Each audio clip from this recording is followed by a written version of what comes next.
મારા લગ્નના દિવસે મારો 12 વર્ષનો દેર ખૂબ જ ખુશ હતો. મેં હંમેશા તેને પોતાનો નાનો ભાઈ સમજ્યો હતો અને તે પણ મને ભાભીમાં કહીને બોલાવતો હતો. મારા પતિના મૃત્યુના થોડા દિવસો પછી મને એકલી સૂવામાં ડર લાગતો, તો હું મારા દેરને પોતાની સાથે પલંગ પર સૂડાવવા લાગી. શિયાળાની રાત હતી અને એક પથારીમાં મને દેર સૂવું ખૂબ જ વિચિત્ર લાગતું હતું. દેર મારાથી ઘણો નાનો હતો. તે 12 વર્ષની ઉંમરે પણ 18 વર્ષના યુવાન છોકરા જેવો દેખાતો હતો. મારા પતિના અવસાન પછી મેં ખૂબ જ મુશ્કેલીથી ગુજારો કર્યો હતો, પરંતુ ક્યાં સુધી હું આ રીતે ગુજારો કરી શકું તે. રાત્રે મેં વિચાર્યું કે એકવાર દેરને અજમાવીને જોઉં, અને જ્યારે અડધી રાત થઈ તો દેરને હલાવીને જોયો, તો તે ગાઢ નિંદ્રામાં હતો, પરંતુ તેની સામે જઈને જોયું તો મારી આંખો ફાટીને ચાર થઈ ગઈ, કારણ કે મારો દેર તો 2 દિવસ પહેલા જ મારા પતિ આ દુનિયા છોડીને જતા રહ્યા હતા. મારા ઘરમાં મારા સાસુ સસરા અને નણંદ પણ નહોતી. મારા પતિનું આ દુનિયામાં પોતાના નાના ભાઈ સિવાય બીજું કોઈ નહોતું. સમીરની ઉંમર 12 વર્ષની હતી. તે મારાથી નાનો હતો. જીવનમાં મેં તેને ક્યારેય નાના ભાઈ કરતાં વધારે કંઈ નહોતો સમજ્યો. મારો દેર 12 વર્ષનો હતો. મેં તેની સાથે હંમેશા એક બાળકની જેમ વર્તન કર્યું હતું. જ્યારે મારા લગ્ન થયા તો તે મારા લગ્નના દિવસે જ ખૂબ ખુશ હતો. કહેતો હતો કે મને નવી માંગ મળી ગઈ છે. પરંતુ મારી માંગ મને એ જ સમજાવતી રહેતી કે બેટા, તારો દેર તારો પુત્ર નથી, તેનાથી દૂરી બનાવીને રાખજે. થોડા સમય પછી તે મોટો થઈ જશે, પછી તેની અને તારી દૂરી ફરજિયાત રહેશે. તેથી તું અત્યારથી જ એવી ટેવ પાડ કે તે તારા રૂમમાં રોકટોક વગર ના આવે. મેં ઘણી વાર જોયું છે કે તારો દેર કોઈ કારણ વગર મોઢું ઉઠાવીને તારા રૂમમાં આવી જાય છે. બેટા, તારે આવું ના કરવું જોઈએ. તું એક પરિણીત છોકરી છે. તારે પોતાના પતિનું પણ ધ્યાન રાખવાનું છે, અને પોતાના પરિવારના સભ્યોનું પણ. હું મારી માંગની વાત સાંભળતી તો મને એવું લાગતું હતું કે સમીર વિશે મારી માંગ ખૂબ જ ખરાબ વિચારે છે. તેથી હું તેની વાતોથી નારાજ થતી હતી. પરંતુ જ્યારે આજે હું બેસહારા બની ગઈ, મારા પતિ આ દુનિયામાંથી જતા રહ્યા, તો મારી આંખોમાંથી આંસુ વહી રહ્યા હતા. હું કલ્પના પણ નહોતી કરી શકતી કે તેઓ મને પોતાના 12 વર્ષના ભાઈ પાસે છોડીને આ દુનિયામાંથી જતા રહેશે. મારું જીવન મુશ્કેલીમાં પડી ગયું હતું. રડી રડીને મારી ખરાબ હાલત હતી. રાતના 12 વાગી ગયા હતા. મારો દેર સમીર હજુ સુધી ઘરમાં નહોતો આવ્યો. તે કદાચ પોતાના ભાઈના સંબંધીઓમાં વ્યસ્ત હતો. મારા મનમાં એવો વિચાર આવી રહ્યો હતો કે તે ઘરે ના આવે તો સારું, કારણ કે જો તે ઘરે આવશે તો મને પણ ખોટું લાગશે. મને રહી રહીને મારી માંગની વાતો યાદ આવી રહી હતી. પરંતુ આ લાંબા ઘરના દરવાજો ખખડ્યો. હું સ્તબ્ધ થઈ ગઈ. મેં વિચાર્યું કે ખબર નહીં કોણ હશે, પણ બહારથી સમીરનો અવાજ આવ્યો, ભાભી, દરવાજો ખોલો, હું છું. મેં બીતા બીતા જ દરવાજો ખોલ્યો હતો. આજે તો મને આ ઘર જંગલ જેવું લાગતું હતું. સમીર મને નાનો ભેડિયો લાગી રહ્યો હતો. ખબર નહીં કેમ હું તેના વિશે આટલું ખરાબ વિચારવા લાગી હતી. ભાભી, તમે ખાવાનું ખાધું? તેણે મને નિર્દોષતાથી પૂછ્યું. તેની નજર નીચે હતી, અને સાથે હાથમાં એક થેલી પકડેલી હતી. થેલીમાં ભાત હતા. હોટલના ભાત હોય એવું લાગતું હતું. તેણે એક પ્લેટમાં ભાત નાખ્યા અને મારી સામે લાવીને મૂકી દીધા. ભાભી, મને ખાવાનું બનાવતા નથી આવડતું. હું તમારા માટે બહારથી લઈને આવ્યો છું. તમે ખાઈ લો, નહીંતર આમ જ ભૂખ્યા મરી જશો. હું મારા ભાઈ પછી પોતાની માંગને નથી ગુમાવવા માંગતો. સમીરની આંખોમાં પણ આંસુ હતા. કહું તો તે મને માં કહીને બોલાવતો હતો, પરંતુ તેમ છતાં પણ મારી માંગની વાતો મારા મગજમાંથી નહોતી નીકળી રહી. ભાભી, તમારે ચિંતા કરવાની કોઈ જરૂર નથી. હું તમારો સહારો બનીશ. તમે આ ઘરને છોડીને ક્યારેય ના જતા. તે ખૂબ જ ભાવુક થઈને વાત કરી રહ્યો હતો, પરંતુ મારા મનમાં ઘણી શંકાઓ હતી. પછી તેણે વિચિત્ર વાત કહી, ભાભી, તમે આ રૂમમાં સૂઈ જાઓ. બીજો રૂમ તો ધાબા નજીક છે. મને એવું લાગે છે કે તમારે ધાબાવાળા રૂમની પાસે ના રહેવું જોઈએ. અને હવે તો બધાને ખબર છે કે આપણા ઘરમાં ભાઈનું મૃત્યુ થઈ ગયું છે, તો કોઈ પણ ખરાબ ઈરાદાથી આપણા ઘરે આવી શકે છે. મને નવાઈ લાગતી હતી કે સમીર આટલી નાની ઉંમરમાં આવી વાતો કેમ કરી રહ્યો છે. શું તેને કોઈએ કંઈ કહ્યું છે? પણ જે વાત તેણે કહી હતી તે મને યોગ્ય જ લાગી હતી. હું તેના રૂમમાં જતી રહી. સમીરનો રૂમ બીજી બાજુ હતો, જ્યારે હું અને મારા પતિ ધાબાના નજીકના રૂમમાં રહેતા હતા. મને ખૂબ જ વિચિત્ર લાગી રહ્યું હતું. આજે હું પહેલીવાર પોતાના રૂમ સિવાય બીજાના રૂમમાં આવી હતી, પરંતુ જે કંઈ પણ મેં પોતાના દેરના રૂમમાં જોયું તે જોઈને તો મારી આંખો ફાટીને ચાર થઈ ગઈ હતી. રૂમનો દરવાજો બંધ કરતાની સાથે જ મારી નજર એવી વસ્તુ પર પડી હતી જેણે મારા હોશ ઉડાડી દીધા હતા. એમ તો તે 12 વર્ષનો બાળક જ લાગતો હતો, પરંતુ મારી માંગની વાત સાચી હતી. સમીર જે કંઈ કરી રહ્યો હતો, એવું કોઈ મોટો અને સમજદાર આદમી જ કરી શકે છે. સમીરના રૂમમાં મારા ઘરેણાં જોઈને હું ગુસ્સે થઈ ગઈ હતી. મેં તો એ ઘરેણાંને અમુક જગ્યાએ ઘણા તાળા મારીને છુપાવીને મૂક્યા હતા, પરંતુ આ બધું સમીરના હાથમાં કેવી રીતે આવી ગયું? આ બહુ વિચિત્ર વાત હતી. હું મનમાં વિચારવા લાગી કે હું સવાર પડતાં જ તેને આ અંગે પૂછપરછ કરીશ, પરંતુ એ સમયે મને ખૂબ ઊંઘ આવી રહી હતી. મેં દરવાજાને અંદરથી હડો મારીને સારી રીતે બંધ કરી દીધો અને પછી સૂવાની તૈયારી કરવા લાગી. ખબર નહીં કેમ મને ખૂબ ઊંઘ આવી રહી હતી. જો કે છેલ્લા 2 દિવસથી મને વધારે ઊંઘ નહોતી આવી રહી, પણ આજે મને લાગી રહ્યું હતું કે જાણે સમીર દ્વારા લાવેલા ભાત ખાઈને મારી આંખોમાં ઊંઘ ભરાઈ રહી છે. મેં મનમાં વિચાર્યું કે શું ભાત ખાવાથી આટલી ઊંઘ આવી શકે? એટલામાં જ મારી આંખ બંધ થઈ ગઈ. જ્યારે મારી આંખ ખુલી તો સવારના 10 વાગ્યા હતા. હું આશ્ચર્યમાં પડી ગઈ કે આજે મને આટલી ઊંઘ કેવી રીતે આવી.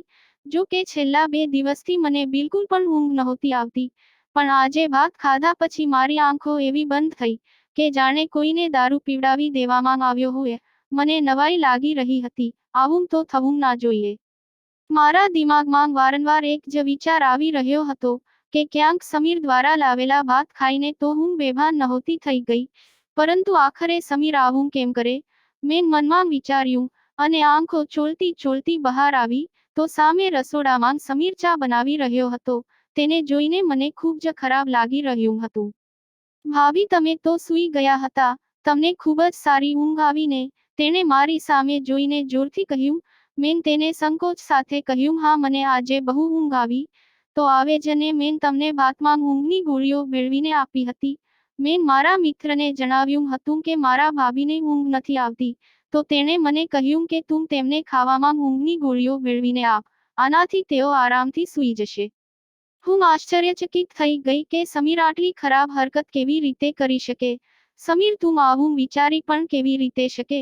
તું પોતાની ભાભીને બેભાન કરવા માંગતો હતો.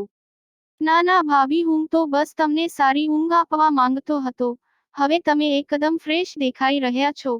આ લો, ચા પી લો. તેણે ચા મારી સામે મૂકી તો મને શંકા થઈ, તેનામાં પણ કંઈક નાખ્યું તો નથી? ભગવાનની સોગંદ ભાભી, એ તો મેં તમારી ઊંઘ માટે અને તમારા સુકૂન માટે ગોળીઓ ભેળવી હતી. તમે કહેતા હોય તો આ ચા હું તમારી સામે પોતે પીને બતાવું. બલકે આપણે અડધી અડધી પી લઈએ. જ્યારે તેણે મને એ ચા પીને બતાવી તો મેં તેના પર વિશ્વાસ કર્યો. મેં કહ્યું કે ઠીક છે, મને માફ કરી દે. મને તારા પર શક થવા લાગે છે. જ્યારે હું સમીરનો ચહેરો જોતી તો તેની માસુમિયત પર મને વિશ્વાસ આવી જતો હતો, કારણ કે વાસ્તવમાં તેના ચહેરા પર ઘણી માસુમિયત અને શાલીનતા હતી. મેં આજે તેને કંઈ નહોતું કહ્યું. હું જાણવા માંગતી હતી કે આગળ તે સામેથી શું કહેશે, કારણ કે જે કંઈ મેં તેના રૂમમાં જોયું હતું, તેની તો કોઈ માફી પણ નહોતી. થોડીવાર પછી તેણે પોતે જ મોં ખોલ્યું કે ભાભી, હું તમારા ઘરેણાં વેચવા માંગુ છું. મારા એક ખૂબ જ જાણકાર અને પ્રમાણિક અંકલ છે. તેઓ આપણા ઘરેણાં વેચીને આપણને ઘણા બધા પૈસા આપશે. આપણે એ પૈસાથી મકાન ખરીદી લઈશું. આ ભાડાના મકાનમાં આપણે ક્યાં સુધી રહીશું? મકાન માલિક તો પરમ દિવસે ભાડું લેવા આવી જશે. આપણી પાસે તો પૈસા જ નથી. સમીરની વાત સાંભળીને તો હું આશ્ચર્યમાં પડી ગઈ હતી. અત્યાર સુધી આવું તો મેં વિચાર્યું પણ નહોતું. તો પછી તે કેવી રીતે વિચારી શકે? વાત બહુ અજીબ હતી. મેં કહ્યું, સમીર, તને આવો વિચાર કેવી રીતે આવ્યો કે આપણે એક નવું મકાન બનાવીએ? ભાભી, મારે આગળ ટૂંક સમયમાં લગ્ન પણ કરવાના છે અને આપણે જીવનભર એક સાથે રહેવાનું છે. આપણી પાસે એક નવું ઘર હોવું જોઈએ.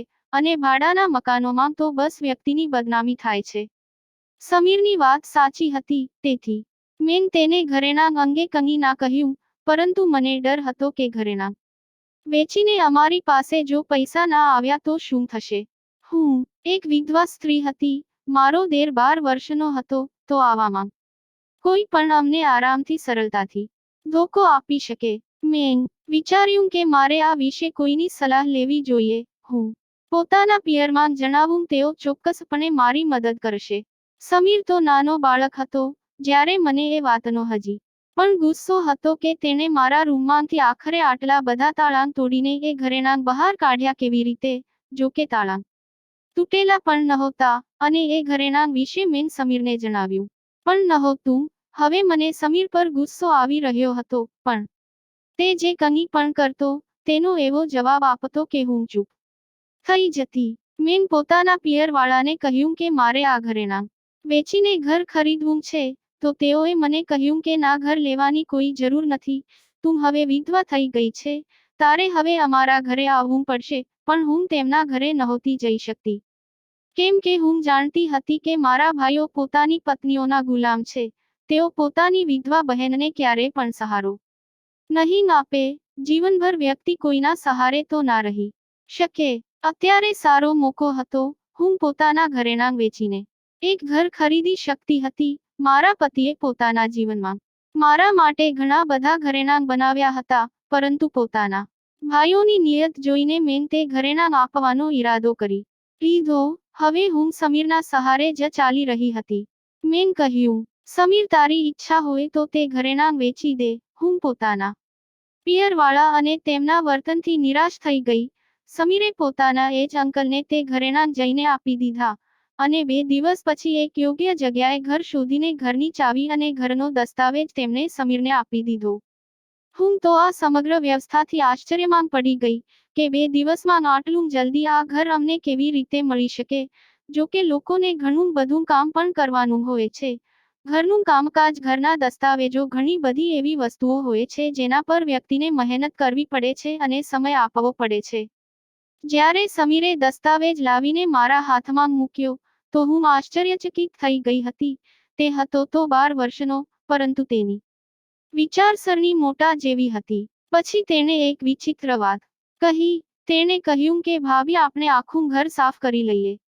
પછી મારે તમારી સાથે એક અગત્યની વાત કરવી છે. આજે સમીરની આંખો તો અજીબ લાગી રહી હતી. તેની નજરોમાં કોઈ અજીબ બેચેની હતી, જેને જોઈને હું સમજી નહોતી શકતી કે તે મને શું કહેવા માંગે છે. તે સમયે હું ઉતાવળમાં હતી. અમે ઘરમાં બધો સામાન ભરી દીધો હતો. હવે અમને આગળની ચિંતા હતી કે અમારું ખાવાનું, પીવાનું અને રાશન ક્યાંથી આવશે. જ્યારે મેં તો ક્યારેય જીવનમાં બહાર જઈને કોઈ નોકરી પણ નહોતી કરી, તો પછી સમીર એવું કેમ કહી રહ્યો હતો કે તેણે મારી સાથે કોઈ અગત્યની વાત કરવી છે. ખબર નહીં તેણે મારી સાથે શું વાત કરવી હશે. મારા મનમાં ઘણા બધા પ્રશ્નો હતા, પરંતુ હું ફિલહાલ ચૂપ રહેવા માંગતી હતી. સાંજે મેં બધો સામાન પોતાની જગ્યાએ મૂકી દીધો હતો. એમ પણ અમારો સામાન ઓછો જ હતો. વધારે વસ્તુઓ કે સંપત્તિ તો નહોતી જેને અમે લઈને ફરતા. મેં બધું કામ કર્યા પછી સારું એવું ખાવાનું બનાવ્યું. હું સમીરની રાહ જોઈ રહી હતી, કારણ કે તે આ ઘરનો એક ભાગ હતો, અને હું નહોતી ઈચ્છતી કે તે બહાર જઈને ગંદુ ખાવાનું ખાય. મેં તેના માટે ખાવાનું ખૂબ જ મહેનતથી બનાવ્યું હતું, બિલકુલ એ જ રીતે જેમ પોતાના પતિની પસંદ પ્રમાણે પહેલા બનાવતી હતી. તમામ પ્રકારના લાડ, પ્રેમ અને નખરા સહન કરતી હતી. ઘણું બધું ખાવાનું બનાવ્યા પછી તેને મેં ટેબલ પર મૂકી દીધું અને સમીરના આવવાની રાહ જોવા લાગી. પરંતુ આજે તે ઘરે ના આવ્યો. મને ખૂબ જ વિચિત્ર લાગ્યું. તે આ સમયે ઘરે હોવો જોઈએ, કારણ કે રાતના 10 વાગી ગયા હતા. તેના ભાઈના મૃત્યુ પહેલા તો તે સાંજે 5 વાગ્યાની આસપાસ ઘરે આવી જતો હતો, અને ત્યાર પછી ક્યારેય ઘરની બહાર નહોતો નીકળતો. અમે લોકો જ્યારે પણ બહાર આઈસ્ક્રીમ ખાવા જતા, તો તે અમારી સાથે ચોક્કસ આવતો, પરંતુ એકલો તો ક્યારેય ઘરની બહાર નહોતો નીકળ્યો. મને ડર લાગી રહ્યો હતો. હું તેની રાહ જોવા લાગી, ત્યાં સુધી કે રાતના 12 વાગી ગયા. 12 વાગ્યા તો તેણે દરવાજો ખખડાવ્યો. મેં ગુસ્સાથી દરવાજો ખોલ્યો અને તેને બોલવા માંડી ક્યાં રહી ગયો હતો તું સમીર? તને શરમ નથી આવતી? હું તારી વિધવા ભાભી ક્યારની રાહ જોતી હતી. મેં તારા માટે ખાવાનું બનાવ્યું અને તું છે કે પોતાના ભાઈના જતાની સાથે જ આવારાગર્દી કરવા લાગ્યો. આખરે એવી કઈ વાત છે જે તું ઘરમાં નથી કરી શકતો? તારે બહાર જવું પડે છે. તારા મિત્રને અહીં જ બોલાવવાનું રાખ.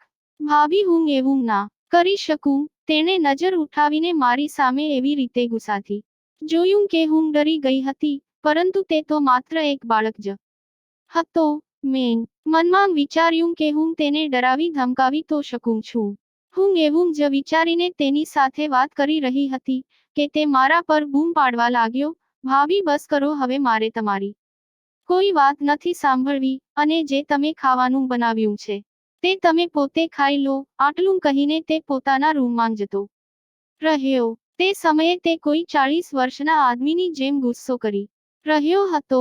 મને આ અંગે ખૂબ જ અફસોસ થઈ રહ્યો હતો. તે ગુસ્સામાં હતો. કોઈ વાત તેની પાછળ જરૂર હોવી જોઈએ.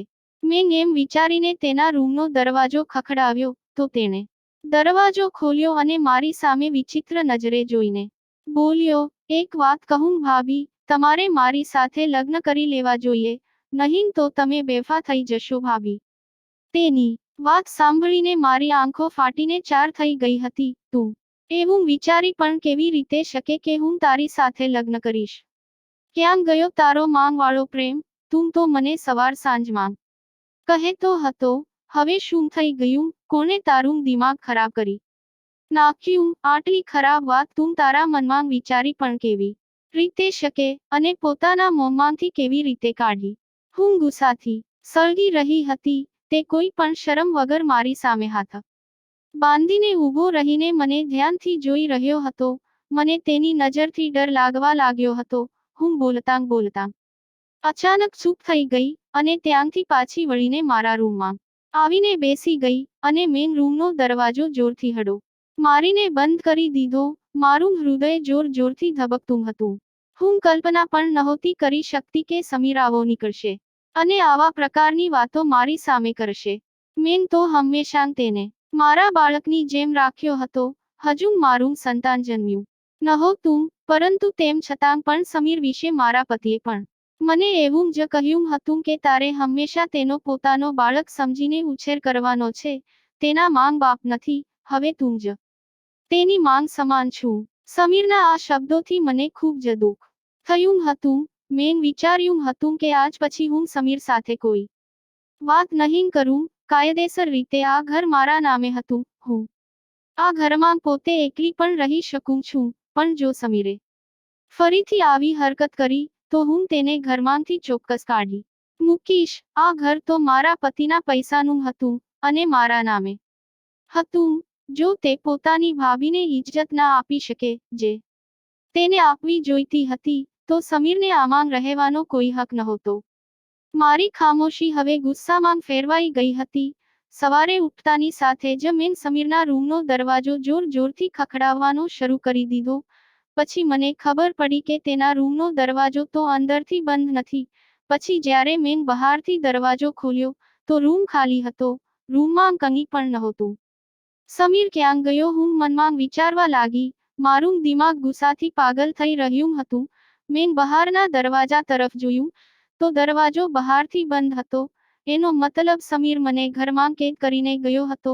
મેં મનમાં વિચાર્યું તો મને તેનાથી નફરત થવા લાગી. નાનો એવો છે, ઉંમર પણ 12 વર્ષ છે, અને તેની હરકતો જુઓ. મેં આ વિચારીને પોતાના પિયરમાં જવાનો ફેંસલો કરી લીધો. પરંતુ પછી મને યાદ આવ્યું કે હું વિધવા છું. આમ વારંવાર ઘરમાંથી નીકળવું એ સારી વાત નથી. બસ આટલું જ વિચારીને હું લાચાર થઈને બેસી ગઈ હતી. પતિના અવસાનને 1 મહિનો થઈ ગયો હતો. આ 1 મહિનામાં સમીર કેટલો બદલાઈ ગયો હતો. હું મનમાં વિચારવા લાગી કે જો ભગવાને મને સંતાન આપ્યું હોત, તો હું આ સમયે સમીર પર નિર્ભર ના હોત. હું પોતાના બાળકના સહારે પોતાનું જીવન વિતાવી લેત. પણ હવે હું આને શું કહું? મારો તો તેની સાથે કોઈ સંબંધ પણ નથી. જે વ્યક્તિના કારણે સંબંધ હતો, તે તો આ દુનિયામાંથી જતો રહ્યો. આજે મેં વિચારી લીધું હતું કે જો સમીર આવશે તો હું તેને સ્પષ્ટપણે કહી દઈશ કે તે આ ઘરમાં નહીં રહી શકે. રાતના લગભગ 6 પણ નહોતા વાગ્યા, એટલે કે હજુ રાત શરૂ પણ નહોતી થઈ, કે ત્યારે મારા ઘરનો દરવાજો જોર-જોરથી ખખડવા લાગ્યો. હું તો એવું જ સમજી કે બહાર સમીર હશે, પણ જ્યારે મેં દરવાજો ખોલ્યો તો સામે 3-4 આદમીઓ ઊભા હતા. એ આદમીઓ ખૂબ જ અજીબ ગુસ્સામાં લાગી રહ્યા હતા. તેમણે જે વાત મને કહી તે ફક્ત ખૂબ જ આશ્ચર્યજનક નહોતી, બલકે મને દુઃખી કરવા વાળી હતી. તેઓએ કહ્યું, બેન તમે અહીંયા એકલા રહો છો? મેં કહ્યું, હા હું એકલી રહું છું. તો તેઓએ કહ્યું, આ મહિલા ખોટું બોલી રહી છે. અહીંયા તેનો દેર પણ તેની સાથે જ રહે છે. અત્યારે પણ ઘરમાં જ હશે. આ લોકો ખબર નહીં આ મહોલ્લાને શું સમજે છે. મહોલ્લાને ગંદો કરી રહ્યા છે. હું તો કહું છું કે આમને અહીંયાથી કાઢી મૂકવા જોઈએ. આ લોકોનું આ મહોલ્લામાં રહેવું યોગ્ય નથી. મેં કહ્યું, કેમ ભાઈ અમે શું કર્યું છે? અરે બેન તેન શું કર્યું એ તું અમને પૂછી રહી છે? તું પોતાના 12 વર્ષના દેર સાથે આ ઘરમાં એકલી રહે છે. તને ખબર છે કે તારા પતિનું અવસાન થઈ ગયું છે, અને હવે તું વિધવા થઈ ગઈ છે, તો પોતાના મા-બાપના ઘરે જા, અને જો અહીંયા રહેવું હોય તો સારી રીતે રે. અહીંયા અમારી પણ બહેન બેટીઓ રહે છે. આવા લોકોને અમે મહોલ્લાવાળા સહન નથી કરી શકતા. એ આદમીઓ ઉપર મને ગુસ્સો તો ખૂબ આવ્યો, પરંતુ હું તેમની સાથે ઝઘડવા નહોતી માંગતી. મેં તેમના મોઢા પર જ ઘરનો દરવાજો બંધ કરી દીધો, અને મારી આંખોમાંથી આંસુ વહેવા લાગ્યા. મને સમીર પર ગુસ્સો આવી રહ્યો હતો. આ બધું તેનું જ કરેલું હતું. મેં પોતાનો સામાન બાંધવાનો શરૂ કરી દીધો. અહીંયા રહેવું મારા માટે મુશ્કેલ બની ગયું હતું. હું જાણતી હતી કે સમીરે જ મારા વિશે આવી વાતો ફેલાવી હશે, કે જાણે હું બહુ મોટી ગુનેગાર મહિલા છું. એ સાચું છે કે આ દુનિયા એકલી સ્ત્રીને જીવવા નથી દેતી. ભગવાન દરેકના માન સન્માનની રક્ષા કરે. તો દોસ્તો આ વાર્તા તમને કેવી લાગી કોમેન્ટ કરીને જરૂર જણાવો. પસંદ આવી હોય તો પ્લીઝ લાઈક કરો. ચેનલ પર નવા હો તો ચેનલને સબસ્ક્રાઇબ કરો, અને હા નોટિફિકેશન બેલને જરૂર દબાવો, જેથી આગલી અપડેટ સૌથી પહેલા તમને મળે.